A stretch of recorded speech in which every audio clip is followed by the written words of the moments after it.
Salam keluarga Malaysia, hello and good evening. Thanks for joining us. I'm Brennan Paul and you're watching News at 10. Our top stories tonight. Government to address cost of living, food supply issues.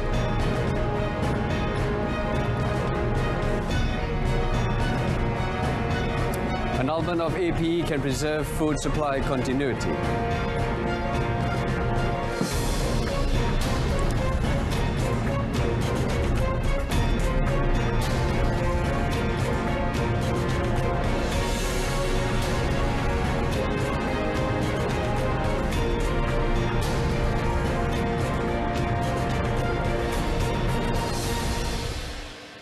And thanks for joining us. The weekly cabinet meeting will be brought forward to tomorrow to discuss cost of living and food supply issues.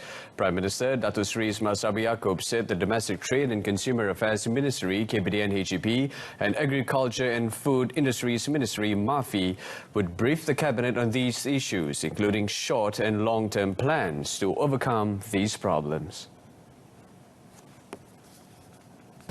Jadi besok hari Isnin saya panggil mesyuarat kabinet untuk melihat khusus dari segi bagaimana kita nak mengimbangi kenaikan harga barang yang mendadak ini, dan saya minta Kementerian Kabinet HEP untuk membentangkan, begitu juga dengan makanan, supply makan termasuk ayam. Kementerian Pertanian perlu bentangkan.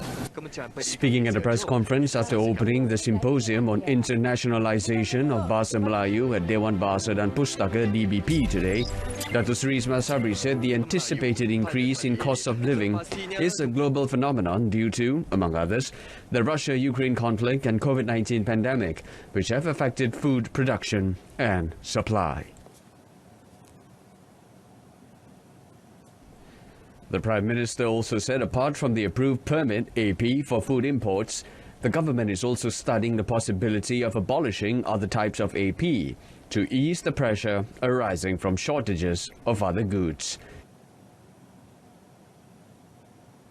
Jadi kita harap bila AP dihapuskan, sekurang-kurangnya boleh mengurangkan tekanan kita dari segi kekurangan supply barangan. Dan yang keduanya, mungkin kalau banyak pihak yang terlibat, mungkin harga pun mungkin boleh kurangkan. Tapi kita tunggulah, kita tunggu kesan dia. On Wednesday, Datuk Seri Semasa said the government had decided to abolish the AP for food imports with immediate effect. The Malay language should be upheld in the country, including by amending the Dewan Bahasa dan Pustaka DBP Act 1959 to empower DBP to carry out enforcement against offences involving the use of the language. Prime Minister Datuk Seri Semasa said the role and responsibilities of DBP as the body responsible for coordinating the use of the Malay language and of the Malay language literature and publication also needed to be fine-tuned.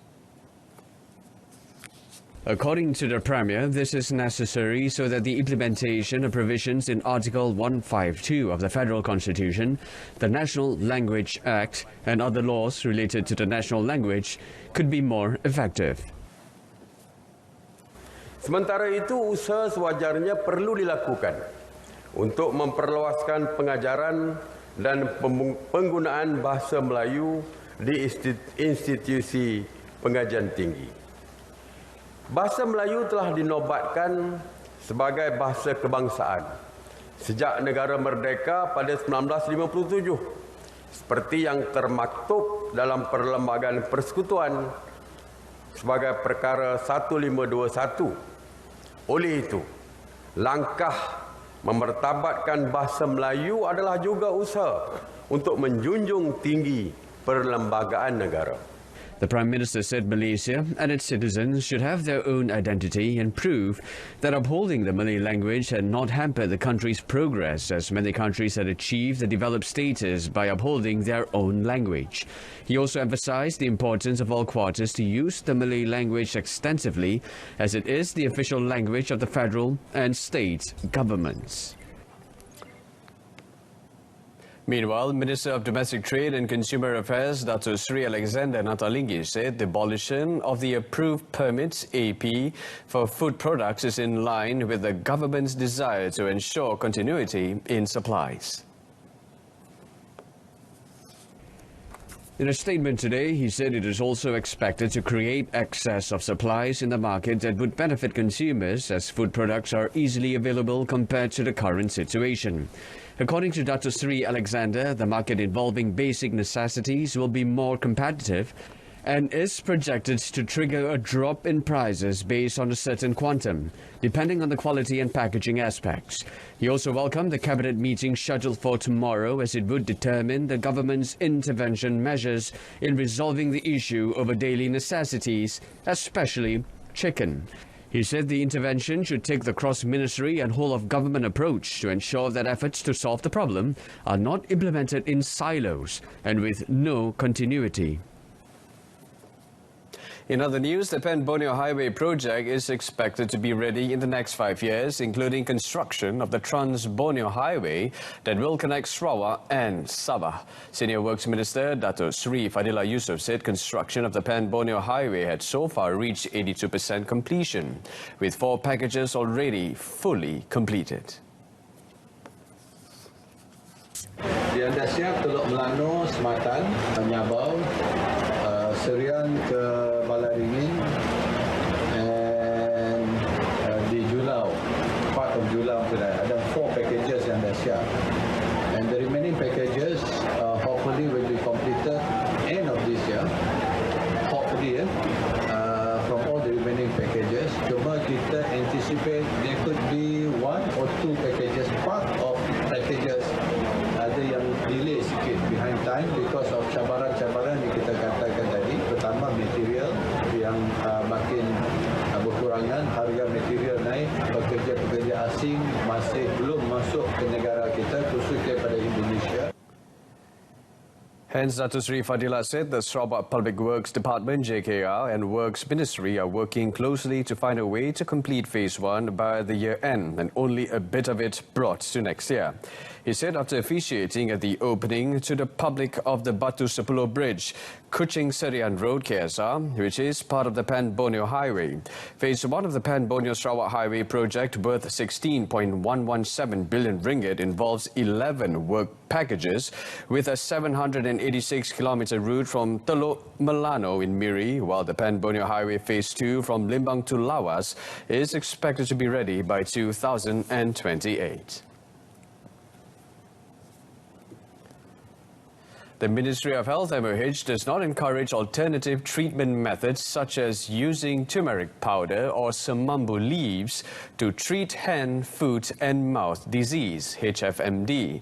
Deputy Health Minister Dr. Noor Azmi Ghazali said instead, people were advised to see a doctor if they have symptoms of infection. According to Dr. Noor Azmi, the MOH does not encourage alternative treatment because it has not been determined from a scientific point of view, and there is no specific treatment from a scientific point of view to treat the disease. The MOH is also concerned about the symptoms of dehydration. Hence, children with HFMD need to drink enough water. If not, then it should be given intravenously and taken to hospital. On 17 May, Health Director General Tan Sri Dr. Nur Hisham Abdullah was reported to have said that the number of HFMD cases in the country had increased at an alarming rate of 15 times to 31,661 as of 14 May, compared with only 2,121 cases reported in the same period last year. He said that a total of 7,526 cases were recorded during the epidemiological week ME19/2022, which ended on 14 May alone, an increase of 349% compared with the previous ME, with only 1,676 cases reported nationwide.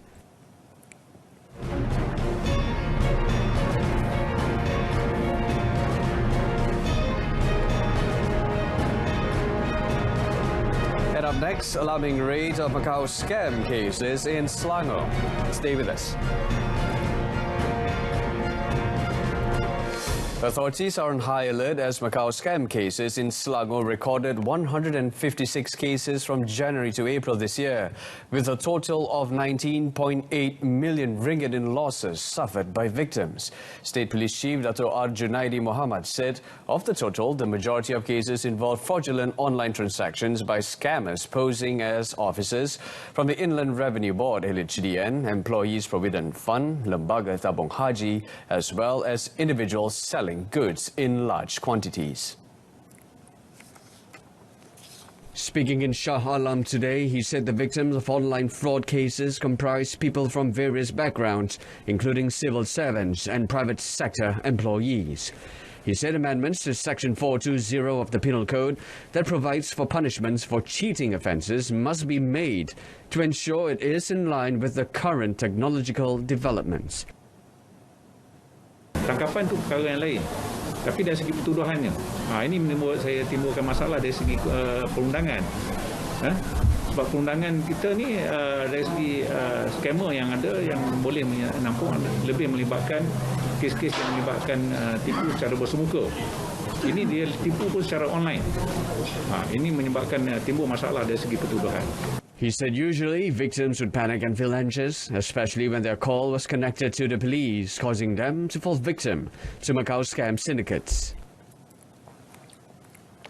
The results of the Road Transport Department's JPJ inspection and safety audit on the trailer involved in the crash that killed 5 University Sultan Azlan Shah USAS students on the North-South Expressway on 12 May is expected to be known next week. Its Director General Dato' Zailani Hashim said the department was currently collecting information regarding road safety and commercial vehicle safety aspects on the trailer. He said the department was also checking if the trailer had undergone tests at Computerized Vehicle Inspection Centre, Puspakom, and was in compliance with all regulations and specifications. Tindakan susulan yang diambil oleh pihak JPJ khasnya kita melakukan penugasan pengumpulan maklumat KJR dan audit keselamatan kenderaan perdagangan yang dinamakan JISA terhadap kenderaan berkenaan untuk memastikan kenderaan berkenaan mematuhi segala spek dan peraturan yang ditetapkan. Hanya selepas melalui ujian ini barulah kita boleh buat keputusan. He said this when met by reporters in Kuala Terengganu today. 5 USAS students were killed when the car they were in caught fire after being rammed from behind by the trailer near the Menorah Tunnel. On JPJ action on the frequent number of crashes involving heavy vehicles recently, Dato' Zailani said the department would use advocacy and enforcement approaches in the field. And on a lighter note, if previously T. Ravichandran managed to conquer the summit of Everest solo twice in 2006 and 2007, it was different for his third mission, which he successfully completed on 12 May. Ravichandran, popularly known as Ravi Everest, said that this climb presented a different and challenging scenario for him as he had to take along 2 other climbers aged 40 and 64 to the highest peak in the world.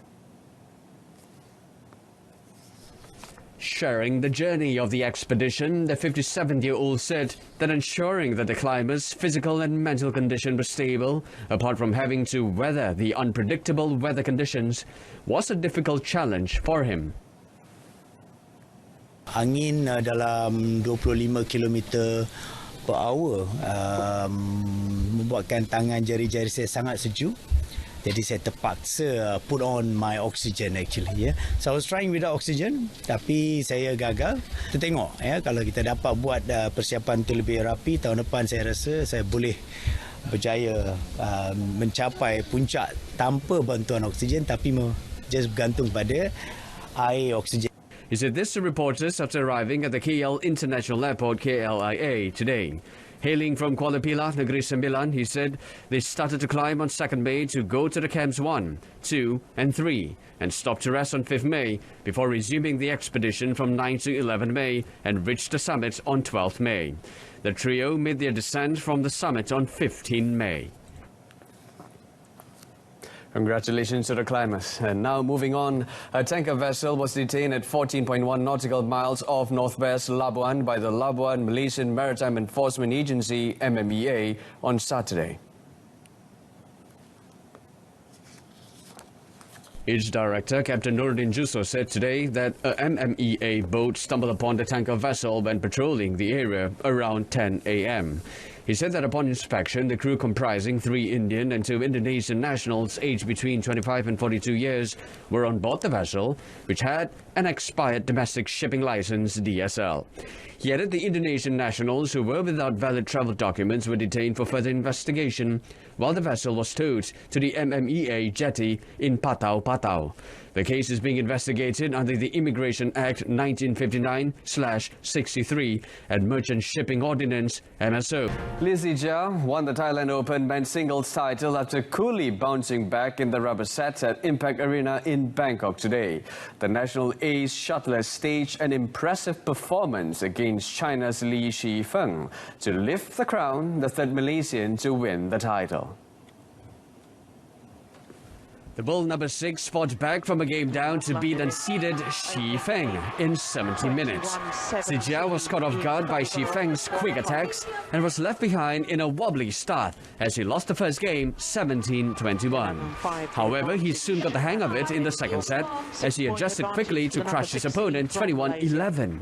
Things were looking grim for a moment when Zijia trailed Xi Feng 4-11 in the decider. However, he managed to maintain his composure and clawed his way back to tie at 21-all. In a final decisive burst, he then stepped up the tempo to pull away and win 23-21. The win marks Zijia's second consecutive title after the independent player captured the Badminton Asia Championships in Manila earlier this month. The 2 other Malaysians to win the title were Yong Hock Kim in 2001 and Hafiz Hashim in 2005. Up the news at 10, in our top story, government to address cost of living, food supply issues. Join us for updates at noon at 12:30 tomorrow. Till then, it's lights out. I'm Brendan Paul. Thank you so much for tuning in and have a great week. Good night.